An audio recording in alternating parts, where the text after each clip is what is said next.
Hi guys, Safeguarding Officer Jeff, karibuni sana katika hii quick video ya siku ya leo. Mimi tu ningependa tu kuuliza, kuna mtu anaweza jua the interior ama ulterior motives za Julie and Val decide kutaka kufanyia Frank mambo mabaya? Our two ladies wameshangaisha a lot of Kenyans, honestly.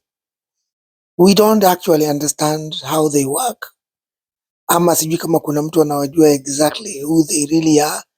Because definitely I can guarantee you Frank has no idea about who he married here.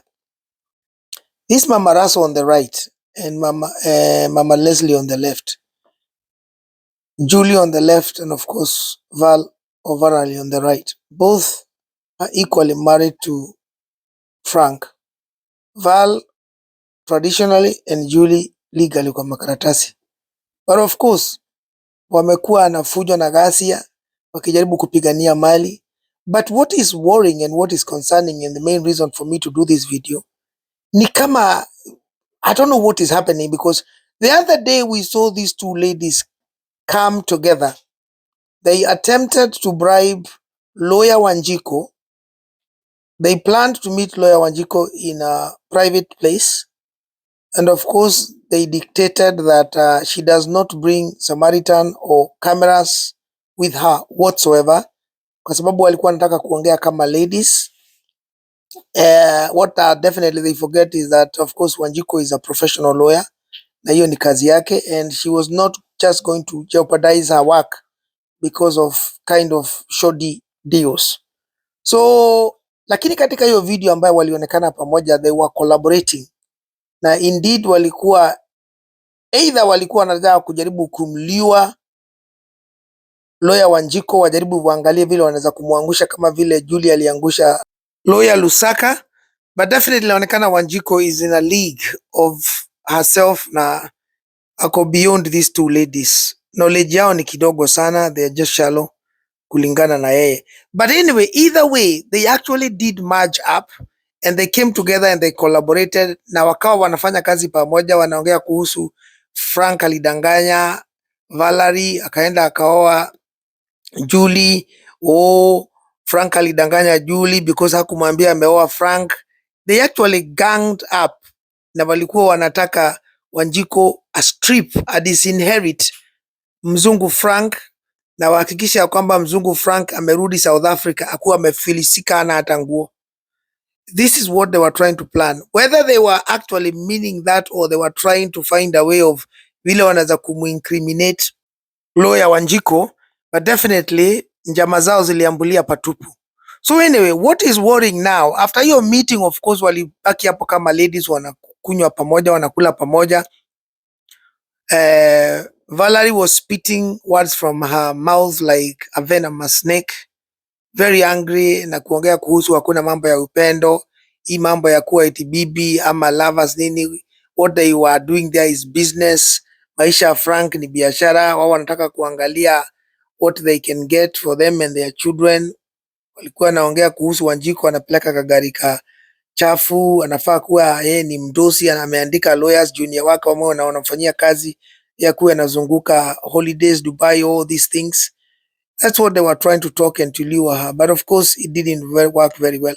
Now what is concerning today, sasa vile wameitwa tena na bwana Frank kwa Samaritan, wamekuja hapa and definitely inaonekana the worrying thing is of course Frank bado ako kwa Val, which is something that sisi safeguarding team safeguarding tumesema hii is a serious concern, because kama Val wanaweza kucollaborate na Julie wafanye mambo kama hayo na waseme Frank akuwe disinherited, I do not think Frank should be in safe hands wakati anaishi na Valarie, because if you hear what Valarie was saying and definitely what was coming out of her mouth, definitely ilikuwa inatoka kwa roho yake. Kwa naongea hakuna mambo ya upuzi ya ndoa hapo, eti upendo, eti bwana, bibi, familia. No, watu wako hapa kutafuta pesa, wako hapo kutafuta pesa kwa njia yoyote ile. Hata kama Val alikuwa anaambia Wanjiko lawyer kwamba ma lawyers huwa wanafanya shoddy deals and that is why they make big monies That is why they drive well, they live well, because you cannot expect kulipwa hii pesa ya kawaida, ufikirie utafanya utaomoka. So the words from Valarie was kila mtu anataka kuomoka. So which is quite a worrying and a concern thing to hear, ya kwamba walikuwa wanataka Frank anyang'anywe everything. They don't love him, both of them, Julie na Val. And what is concerning sasa leo wakati wamefika hapo ni kama pia wamechukiana tena. Of course Julie, of course yeye anajua ya kwamba of course Val bado anaishi na bwana yake, and yeye hayuko peke yake. Of course ni kama sasa bado wameachana na Baba Leslie, which we don't know of course, but the guy is now been disbarred, so hana job saizi. Hivyo sijui kama Julie anaweza taka, hata kama alikuwa anakaa naye ama alikuwa pamoja, anaweza taka mtu ambaye hana job. But what is concerning hapa sasa, wakati umesikia mambo ya DNA, hata hawaja collaborate kukasirika ama kufokea Frank. Julie and Valarie was kind of fighting each other. Julie alikuwa ana complain anasema, mbona we Val ni kama uko na wasiwasi hii DNA inafanywa, kwani kuna kitu unaficha? Of course Val was quite angry that the DNA was done without her consent. I don't know what and why she was so mad and angry about that, because Julie did not seem to care. What is worrying ya kwamba these two ladies not long ago they were collaborating, they were working together. They were saying sisi ni wa mama pamoja, and therefore we must work together. Sasa leo inaonekana ni kama walikuwa on the other side of each other's hearts, ni kama wanataka ku viper on each other. So who can understand these two ladies? Kama hawa wenyewe hawaelewani, what is it that they can do to Frank? This is quite worrying and concerning. And definitely, mimi kama ningeulizwa ningesema Frank need to stay away from these two women completely. Na it is shocking to hear bado analala, anaishi, anakula, anakunywa, anaoga, anafanya haya mambo yote kwa Valarie. So leo Valarie vile hiyo video imepremiere, ametoka hapo kwa amekasirika. Who knows atamfanyia Frank nini?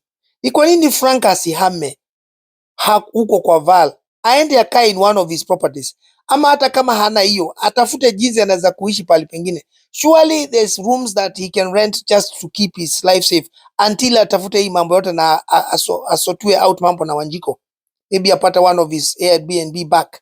So but hii idea ya yeye kukaa kwa mwanamke kama huyu ambaye ana spit words from her heart, venomous words, ni kama mbaya kuliko nyoka. Maisha huyu mzungu iko hatarini, and mimi niko worried about these two women and what they can do. Team safeguarding, tunasemanga sisi kazi ya safeguarding ni important, kwa sababu you have to safeguard yourself from getting into any danger. So wazungu walisema prevention is better than cure. Saizi Frank kukaa kwa Valarie ni hatari. Anything can happen at any time, and the only way best thing to do ni atoke huko, akuwe protected, akuwe pahali hakuna pahali anakunywa maji, hakuna pahali anaoga, hakuna pahali anaweza kukua injected na kitu chochote, anaweza patiwa poison nini. Anytime unaweza kusikia huyu mzungu issue imeenda kwa, kuna mapolisi wameonekana kwa Val nyumbani, kuna mwili imetolewa huko. Watu wangu, tupende maisha. Inaonekana huyu mzungu sijui Samaha muadvise mzuri, ama sijui kama amekuwa sugu na bado analea kuhusu atapenda hawa watoto hata kama si wake DNA ikitokea. Tutangoja tuone hii DNA, kama vile tumeendelea kuongojea familia yao itoke from South Africa. Anyway, watu wangu, maishani jichunge na wanawake kama hawa wawili, because they are dangerous and they are moto wa kuotea mbali. Wanawake kama hawa wanaweza kudo anything. They are not going to stop at anything kusecure watoto wao, kusecure their life, kusecure what they want.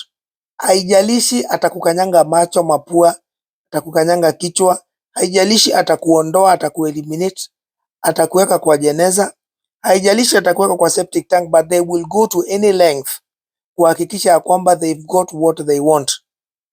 Issue sio upendo, sio marriage, sio relationship. Issue ni kuomoka. For these two ladies, issue ni kuomoka. Hata ukiona mtu amenyamaza hapo kama Vala anajifanya mwanamke poa, it is sawa. No. Just know anakuchimbia shimo, and very soon ukianguka katika hiyo shimo, that's it, hata kutoa hapo. Utakuwa umekaa ndani ya hiyo shimo, ukufie huko, yeye apate what is theirs. I don't think these guys wanasema sisi ni ni wa Kenya na huyu mzee mzungu ni South Africa. Kwa hivyo we don't seem to care. So hapa I don't think it's a gender issue. Hapa I think it's a nationality issue. Mimi nikijaribu kuangalia naona fujo na ghasia za hawa wamama zinatokea kwa sababu wako na mzungu. Kuna ethnic ama color issue. Hapa wamekuwa na mzungu for pesa, sio mapenzi, sio familia, ni pesa. Na pia kuna hii issue ya kuwa Frank ametoka South Africa na wao ni wa Kenya.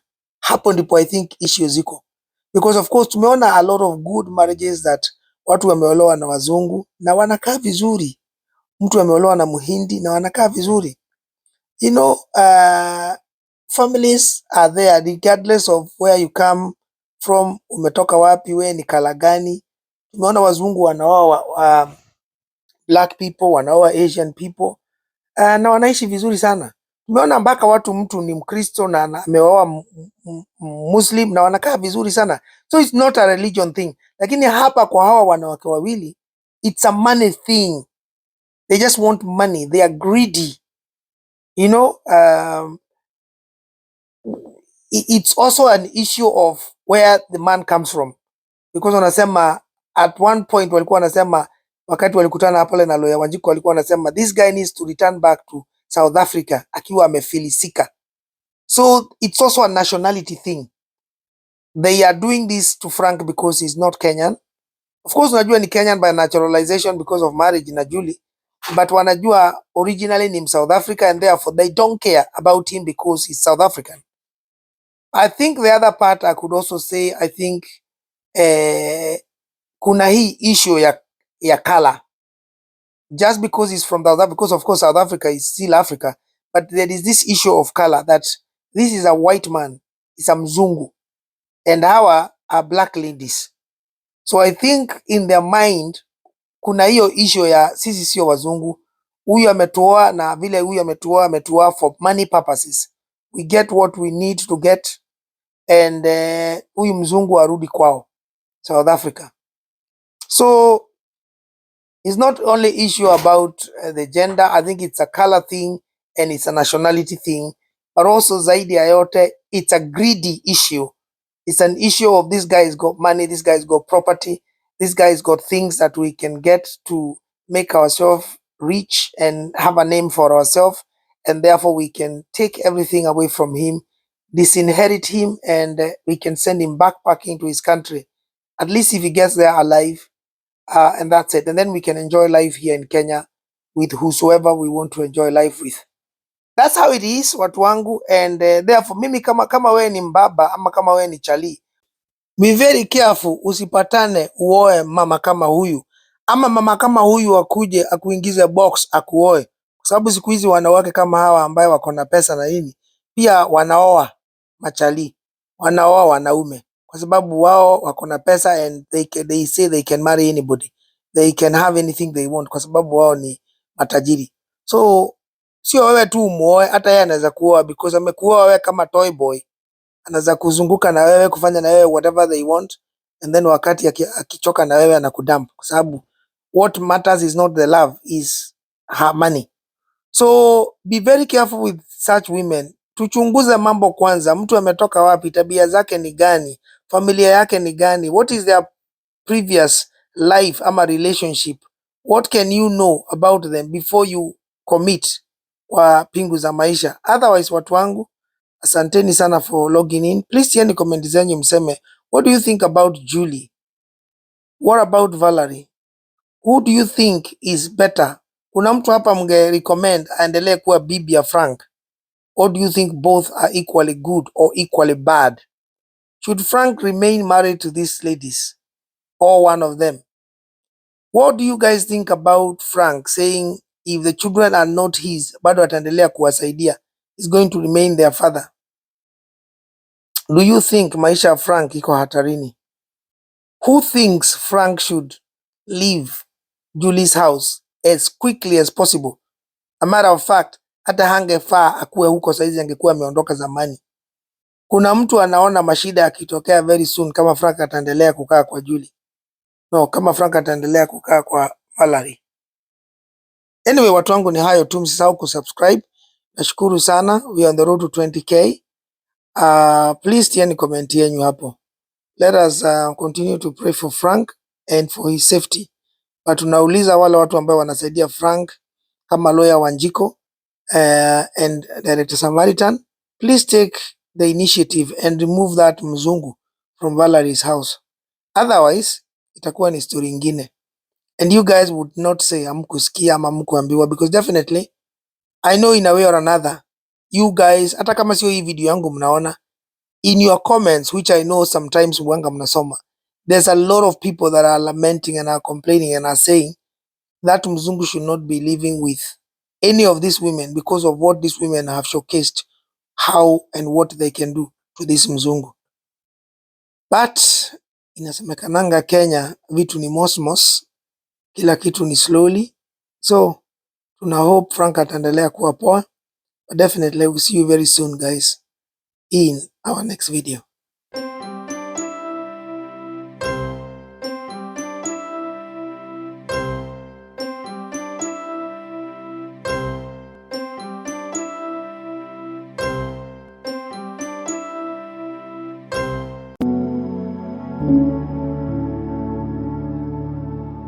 Thank you.